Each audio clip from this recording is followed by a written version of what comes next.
I'd never thought that I would be back in the elves' enchanted forest again. But life had a way to throw you onto the most unlikely paths. Was I chasing shadows by coming here? I don't know. Doubt had danced with me for such a long time that I could no longer separate my own thoughts from its whispers. Once again, as so many times before, despair ruled my movements. I glanced at the elf girl walking ahead of me. Foolish beings, that's what they were. They cared for nothing of the world outside their sheltered paradise. They were just like all the other tribes, never interested in anything else than themselves. What had I got for sacrificing myself for the truth? What had been the price for trying to end the Queen's rule? Dust and distaste. Only a few tribes had joined my cause over the years, but we were nothing against the growing army of the Queen. I wondered if the elves would see the truth this time. The girl glanced at me as we walked. Her gaze was laced with concern. She wanted to heal what was left on my wounds, I knew, but her songs had already gone too deep. You couldn't hide anything once the elves sang their songs to you, and she had seen much when she did. Too much. But I had been too wounded to have any other choice. I could only salvage what I could now, and hope that those visions of weakness she'd seen wouldn't affect what I'd come to ask for. I pulled my eyes from her in an attempt to distance myself and turned to watch my surroundings. The vegetation was thick, and we followed a narrow path leading deep into the heart of the forest. It was as I remembered it. The last time I was here, many years ago, I thought I'd seen the signs of the legend etched into the trees. It was the most unlikely thing to be true, but if my years among the Peacebringers had taught me anything, it was not to trust every story they told me. After all, the legend could hold the key to overthrowing the Queen. I could still see the signs, the same magic intertwined with the very trees and shrubs we passed, and I knew that if you looked deeply, it would be difficult to separate the elves from their home. Were those the echoes of the legend? Or were they simply imaginary phantoms I leaned on to not lose my mind? Back then, when I was still a Peacebringer, it had been nothing more than odd. But as time went by, and I became an outcast, and my desperation for my cause rose, I came to see them differently. I didn't have many other tribes to compare with. The ancestral magic had been lost over time, and few still remembered theirs. But from the ones I'd seen, nothing came close to what the elves displayed. It wasn't just their healing magic, but how it spanned far beyond that. The protection by the forest was just another sign of it, but I knew they could call on rain and ask the forest to grow where it was needed. Of course, no one would have claimed that the elves had any stronger abilities than knocking a beetle off its path nowadays. But if the legend was true, they had once held power far beyond our comprehension. What if it was still there, just hidden? Or maybe the elders still knew about it, kept it concealed from the rest. I had thought about it a lot the last months, but it wasn't until the recent turn of events that drew me to the brink of extinction that I thought to make good on my musings. "We're almost there." The girl's voice brought me out of my thoughts. She watched me with childlike eyes, waiting for me to appraise her. We were standing at the edge of the village. From my last visit, I'd remembered that the trees soon would grow thinner, and a small square surrounded by huts would take their place. It was almost dawn. The village would be awake. I nodded to her, answering as the unicorn she wanted me to be. "Very well, my child." She smiled. A fool's smile, who had seen none of the world's horrors. But I thought I saw something else in those green eyes before she turned and continued down the forest path. Apprehension. I didn't have time to think it through, because she continued down the path and led me through a clearing. On the other side of the trees, I could make out the shaded figures of elves walking to and fro, setting about their daily chores. The girl kept her gaze straight this time, her eyes fixed on the path ahead, but an uneasy feeling spread in me. Had I made the wrong choice coming here? The visit was ill planned. My narrow escape from the Queen hadn't allowed me any time to think it through, and once again, I was dependent on good fortune to make it. It had a bad legacy in my life. A fickle foe seldom on my side. But options weren't abundant right now, and I clung to what I could. Still, I didn't like what I saw in her eyes. The girl led me into the square, and for a moment my thoughts were pushed aside. As we entered, the elf stopped and bowed at the sight of me. I was pleased to see that my stature as a peacebringer still remained, even among the villagers. They must know, of course, that I was an outcast. Even the cocooned elves must get the news. But once a peacebringer, always one in the eyes of the tribes. That boded well, at least. And I, for one, wouldn't question if such a title was bestowed upon me willingly. I certainly wouldn't try to instruct them on the true nature of the unicorns either. It was a lost cause, I knew. The Peacebringers still held the role of selfless mediators, storytellers, and keepers of harmony among the tribes. Nothing I said would change that. At least it could give me the upper hand in this. I bowed in return and continued walking, and the girl led me to a small hut, where she turned to me. "I'll bring the elders." "Thank you, my child." She turned to leave, and those green eyes once again held dread? I don't know. It was gone in a moment, and she was making her way back over the square. Had she had a premonition? Had the forest whispered truths I wasn't aware of? The elves carried the dreams of their forest close to their hearts, and I knew she wouldn't reveal it even if I asked. But her eyes unnerved me. Did she know something I didn't? I watched the square to take my mind off my unease, trying to tell myself there was nothing I could do about it. The village looked like I remembered it, and it must have looked the same for generations. Would I be able to pull them away from their harvest and basket weaving? I didn't know if the elves had passed down the legend among themselves. I couldn't imagine such ancient knowledge would be entrusted to the commoners, but the elders, they should know. The unicorns knew about it, of course, and it was referred to as a flaw in the narrative. It wasn't surprising. Anything that questioned their upheld role in history had to be refuted.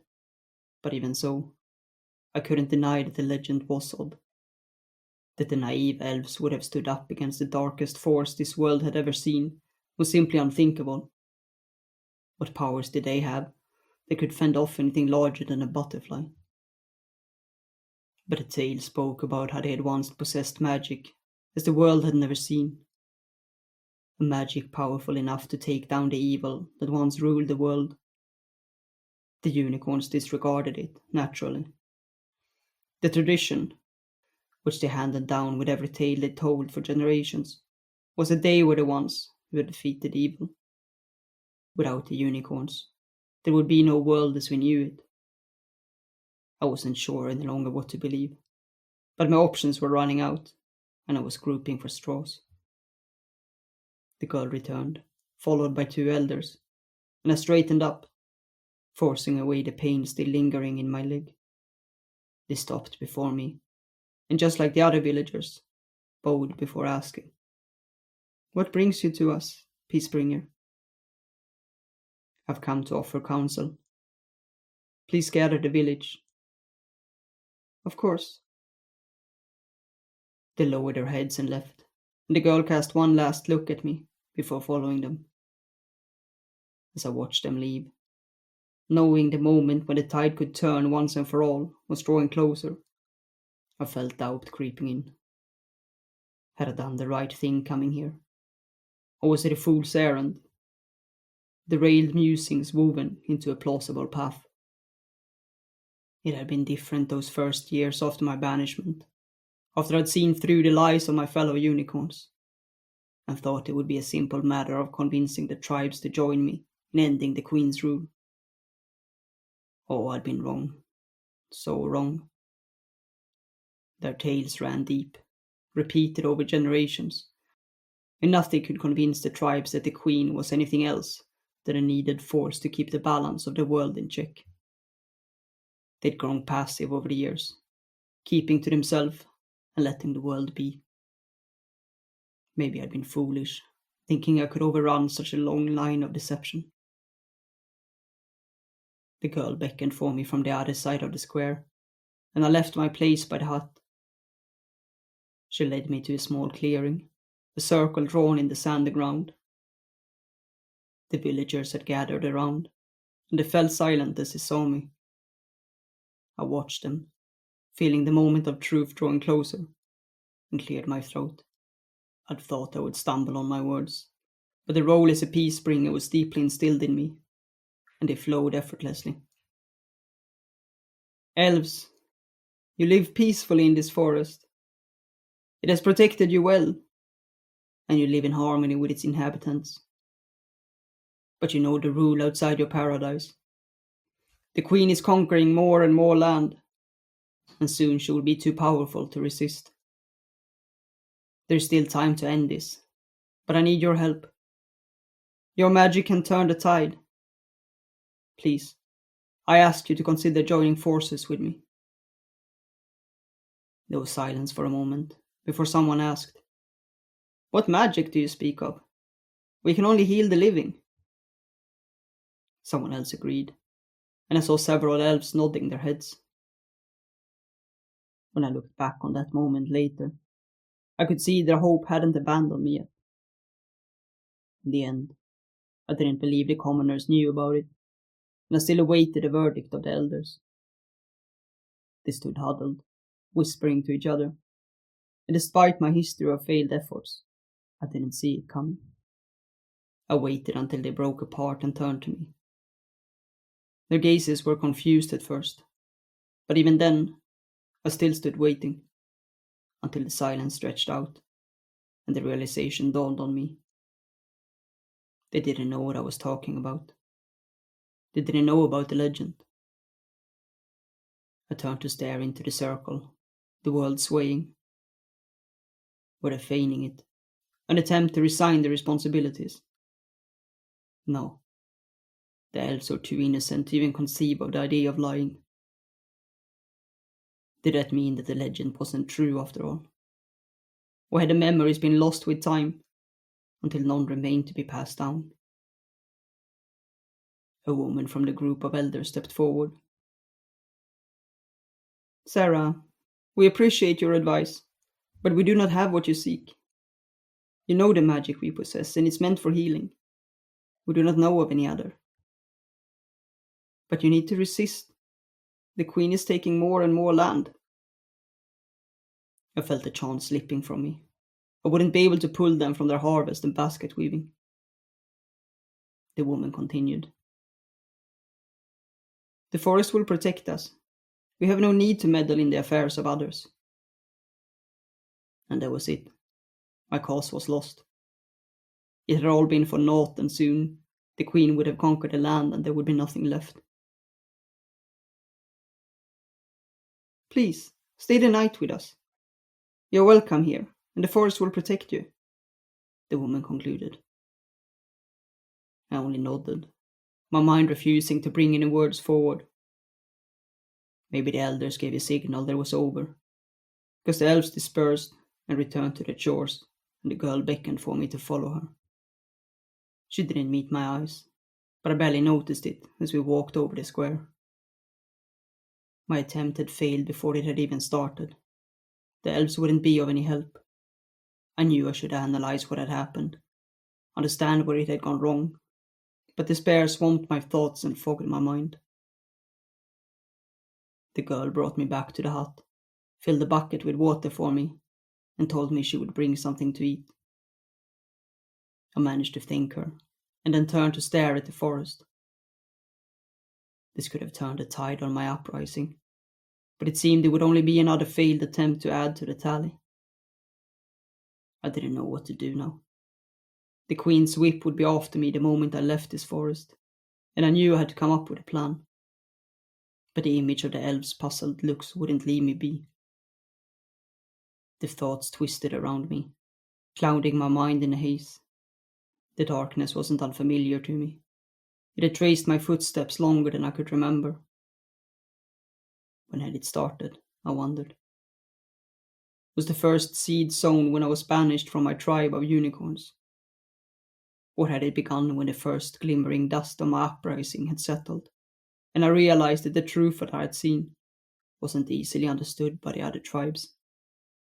Maybe it hadn't been an exact moment, but a gradual slip into the pit of qualm, and once I realized it, it had been too late. Sometimes I wonder what would happen if I let it all go. If I let my uprising go to dust, and let the tribes fend for themselves. I would lie if I said I wasn't tempted to. My life would be easier if I did. I spent the next hour staring into the woods, the words of the elders playing in my mind. The girl returned and left a bale of hay for me, and the villagers continued their daily chores until the sun was low in the sky. As the last of them returned to their huts for the night, and the square fell silent, I sighed. In the end, I knew I was bound to this self-inflicted cause. It ruled my actions, and I went where it demanded me to. This visit had been all for nothing, but I had to make a plan, or life would throw the plan at me. I forced the images in my mind away, turned to watch the empty square, and began to look through my options.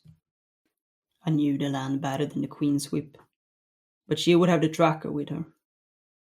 He wouldn't stop until he'd hunted me down, so I had to rely on shelter in the few strongholds of tribes that still opposed the Queen. As so many times before, the North and the nomads would be my safest option. I sighed. It would be a long journey, but again, I didn't have the benefit of options. I woke the next day to the children playing in the square. Sleep had eluded me until the early hours of the morning, but there was nothing else than to move on. The Queen's whip would be waiting for me the moment I stepped out from the forest, and I needed all the head start I could get. I left my place by the hut and set out to find the elders. The village wasn't large, and soon I saw them gathered outside the hut. I walked up to them and bowed. I thank you for your hospitality. You're always welcome here, Peacebringer. There wasn't anything else to say, and I turned to leave when the girl came running. Wait, are you going? I stopped and turned to her. I am, my child. I'll come with you. My surprise must have shown in my face, and I think I stared at her for far too long before I gathered my senses. Why would she come with me? I remembered her gaze of apprehension yesterday. Was this what she had seen? As if hearing my thoughts, she said, The forest told me to. I stared at her, trying to comprehend her words. He was meddling in my affairs. To what end? Did it have a plan I hadn't seen yet? I wanted to ask, but of course, she would never betray the secrets of the forest, and its dreams were law among them. It was futile to resist, and so I said, I thank you, my child. Your magic abilities to heal will be greatly appreciated. Please gather your things. It was a lie, of course. She would slow me down and be in the way. But once again, life threw me onto yet another unexpected path.